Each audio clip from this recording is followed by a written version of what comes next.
اعوذ باللہ من الشیطان الرجیم بسم اللہ الرحمن الرحیم۔ السلام علیکم معزز ناظرین، امید کرتا ہوں کہ آپ سب خیر خیریت سے ہوں گے۔ ناظرین، آج ہم بات کریں گے تیسرا کلمہ پڑھنے کے کیا کیا فوائد ہیں۔ تو چلیے ویڈیو کو سٹارٹ کرتے ہیں، لیکن اس سے پہلے اگر ابھی تک آپ نے ہمارے اس چینل کو سبسکرائب نہیں کیا تو کائنڈلی پہلے اس کو سبسکرائب کر دیں اور پاس ہی بنے بیل آئیکن پر لازمی کلک کیجیے گا، شکریہ۔ تیسرا کلمہ اللہ تعالیٰ کی تسبیح، تمجید اور تہلیل پر مشتمل ہے۔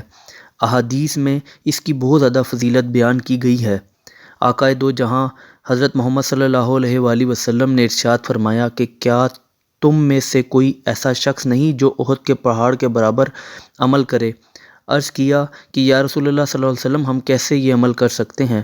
تو آپ صلی اللہ علیہ وآلہ وسلم نے فرمایا کہ ہر شخص کر سکتا ہے، کیونکہ سبحان اللہ پڑھنے کا ثواب احد سے زیادہ ہے، لا الہ الا اللہ کا ثواب احد سے زیادہ ہے، اور الحمدللہ کا ثواب احد سے زیادہ ہے، اللہ اکبر کا ثواب بھی احد سے زیادہ ہے۔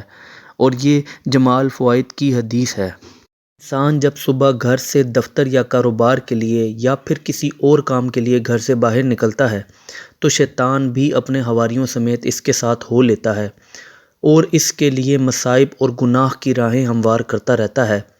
روحانی تحقیق کاروں کا کہنا ہے کہ اگر کوئی انسان باوضو ہو کر گھر سے باہر نکلے تو تیسرا کلمہ پڑھنا شروع کر دے، کم از کم 11 بار تو لازمی یہ کلمہ پاک پڑھنا اپنا وتیرہ بنا لے۔ انسان ڈرائیونگ کرتے یا ٹرانسپورٹ میں سفر کے دوران بھی زیر لب یا دل میں تیسرا کلمہ کا ورد جاری رکھ سکتا ہے۔ یہ عمل ایسا مجرب ہے جو انسان پر مشکلات ٹال دیتا ہے اور اس کے لیے آسانی پیدا ہو جاتی ہیں۔ بزرگان دین اس کلمہ کی تسبیح کرتے کرتے معرفت کی منازل طے کر گئے۔ آج بھی تصوف کی راہ پر چلنے والے خواہش رکھنے والے لوگ اس کلمہ پاک کا ورد کرتے ہیں۔ جو لوگ دشمنوں کا خطرہ چالوں سے بچنا چاہتے ہیں اور جن کے کاروبار میں رکاوٹیں پیدا ہوتی ہیں، وہ اس کلمہ کی تسبیح کو اپنا معمول بنا لیں، انشاءاللہ رب العظیم حامی و ناصر ہوگا۔ تو ناظرین، یہ تھی آج کی ہماری ویڈیو۔ امید کرتا ہوں کہ آپ کو ویڈیو پسند آئی ہوگی۔ اگر ویڈیو پسند آئی ہو تو کائنڈلی ویڈیو کو لائک کیجیے گا۔ اگر آپ کا کوئی بھی سوال ہو تو آپ نیچے کمنٹ کر سکتے ہیں، اور چاہیں تو ہمارے اس چینل کو بھی سبسکرائب کر لیں۔